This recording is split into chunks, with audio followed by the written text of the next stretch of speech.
1999 launch ചെയ്ത ഒരു car. അതിന്റെ ഡിസൈൻ ഇന്നും ആരും സ്റ്റൈലിഷ് എന്ന് വിളിക്കില്ല. എന്നിട്ടും 2026-ലും ഈ കാർ 30% വളർച്ചയോടെ ഇന്ത്യയിലെ ടോപ്പ് സെല്ലിംഗ് കാറുകളിൽ ഒന്നാണ്.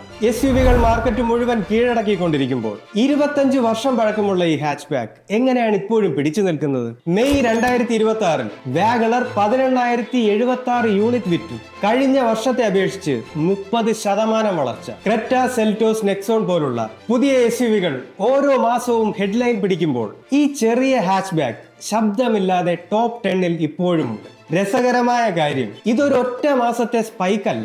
കഴിഞ്ഞ കുറച്ച് വർഷങ്ങളായി വാഗണർ സ്ഥിരതയോടെ മാരുതിയുടെ ടോപ്പ് 5 മോഡലുകളിലൊന്നായി തുടരുകയാണ്. ഒന്നാമത്തെ കാരണം വാഗണറിന്റെ ടോൾ ബോയ് ഡിസൈനാണ്. പുറത്ത് നിന്ന് ചെറുതായി തോന്നിയാലും അകത്തിത് സെഗ്മെന്റിൽ ഏറ്റവും സ്പേഷ്യസ് കാറുകളിൽ ഒന്നാണ്. 4 പേർക്ക് സുഖമായി ഇരിക്കാം. ഹെഡ് റൂം കൂടുതൽ, ബൂട്ട് സ്പേസ് ഈ സെഗ്മെന്റിൽ മോശമല്ല. ഇതൊരു വെറും ഡിസൈൻ ചോയ്സ് അല്ല, ഇതൊരു എഞ്ചിനീയറിംഗ് ഫിലോസഫിയാണ്. നീളമോ വീതിയോ കൂടാതെ ഉയരം കൂട്ടി ഇന്റീരിയർ സ്പേസ് മാക്സിമൈസ് ചെയ്യുക എന്നതാണ് ഇതിന്റെ ഡിസൈൻ ലോജിക്. അതുകൊണ്ട് തന്നെ ഇടുങ്ങിയ സിറ്റി റോഡുകളിലും പാർക്കിംഗ് സ്പേസിലും കാർ ചെറുതായി തുടരുമ്പോൾ തന്നെ അകത്തിരിക്കുന്നവർക്ക് ഒരു വലിയ കാറിന്റെ കംഫർട്ട് കിട്ടുന്നു. ഒരു ഫാമിലി കാർ എന്ന നിലയിൽ, പ്രത്യേകിച്ച് കുട്ടികളുള്ള വീടുകൾക്ക് ഇത് വലിയ പ്ലസ് പോയിന്റ് ആണ്. രണ്ടാമത്തെ കാരണം ഒരു രസകരമായ ഫാക്റ്റാണ്. വാഗണറിന്റെ CNG വേരിയന്റ് ആണ് പെട്രോൾ വേരിയന്റിനേക്കാൾ കൂടുതൽ വിൽക്കുന്നത്. ഇന്ധനവില കൂടിക്കൊണ്ടിരിക്കുന്ന ഇന്ത്യയിൽ കിലോമീറ്ററിൽ കുറഞ്ഞ ചെലവിൽ ഓടിക്കാമെന്നത് ടാക്സി ഡ്രൈവർമാർക്കും ഫാമിലി ബയേഴ്സിനും ഒരുപോലെ പ്രധാനമാണ്. ഇവിടെ ഒരു ബിസിനസ് ലോജിക്കുമുണ്ട്. മാരുതിയുടെ CNG ടെക്നോളജിയിൽ വർഷങ്ങളുടെ പരിചയമുണ്ട്. ഫാക്ടറി ഫിറ്റഡ് CNG കിറ്റുകളാണ് അവർ നൽകുന്നത്. അതുകൊണ്ട് വാറന്റിയും റിലയബിലിറ്റിയും ഒരു പ്രശ്നമല്ല. ആഫ്റ്റർ മാർക്കറ്റ് CNG കിറ്റുകൾ വെച്ചാൽ ഉണ്ടാകുന്ന റിസ്കുകൾ ഇവിടെ ഇല്ല. ഫ്ലീറ്റ് ഓപ്പറേറ്റർമാർക്കും ഒരു ദിവസം കൂടുതൽ കിലോമീറ്റർ ഓടിക്കുന്നവർക്കും ഇതൊരു നോ ബ്രെയിനർ ചോയ്സ് ആയി മാറുന്നു.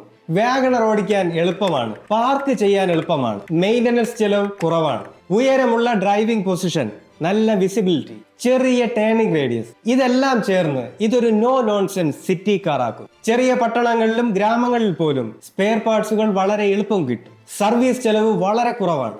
ആദ്യമായി കാർ വാങ്ങുന്നവർക്കും പ്രായമായവർക്കും കോംപ്ലിക്കേറ്റഡ് ഫീച്ചേഴ്സ് വേണ്ട, റിലയബിലിറ്റി മതി എന്ന് ചിന്തിക്കുന്നവർക്കും അനുയോജ്യമായ ചോയ്സ് ആണ്. ഡിസയറിന്റെ കഥയിൽ കണ്ടതുപോലെ തന്നെ ഇവിടെയും ഒരു പാറ്റേൺ കാണാം. ഗ്ലാമറസ് ഫീച്ചേഴ്സ് അല്ല, പ്രാക്ടിക്കാലിറ്റിയാണ് ഇന്ത്യൻ കാർ മാർക്കറ്റിൽ വിജയിക്കുന്നത്. SUV ഹൈപ്പിന്റെ നടുവിലും ലളിതവും വിശ്വസനീയവുമായ കാറുകൾക്ക് ഇപ്പോഴും വലിയൊരു ഓഡിയൻസ് ഉണ്ട്. ഇതൊരു തരത്തിൽ ഇന്ത്യൻ കാർ ബയേഴ്സിന്റെ യഥാർത്ഥ മുൻഗണന എന്താണെന്ന് കാണിക്കുന്ന ഒരു കണ്ണാടി കൂടിയാണ്.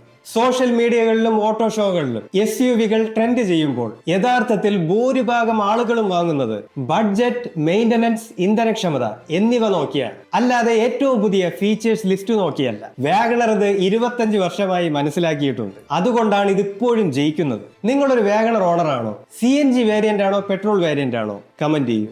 ഈ സീരീസിൽ ബെലേനോയെ കുറിച്ചും ഡിസയറിനെ കുറിച്ചും വീഡിയോകൾ ചെയ്തിട്ടുണ്ട്. ലിങ്ക് ഡിസ്ക്രിപ്ഷനിലുണ്ട്, കാണാൻ മറക്കല്ലേ. ഇന്ത്യൻ കാർ മാർക്കറ്റിനെ കുറിച്ചുള്ള ഇതുപോലുള്ള കൂടുതൽ വീഡിയോകളുമായി വീണ്ടും കാണാം.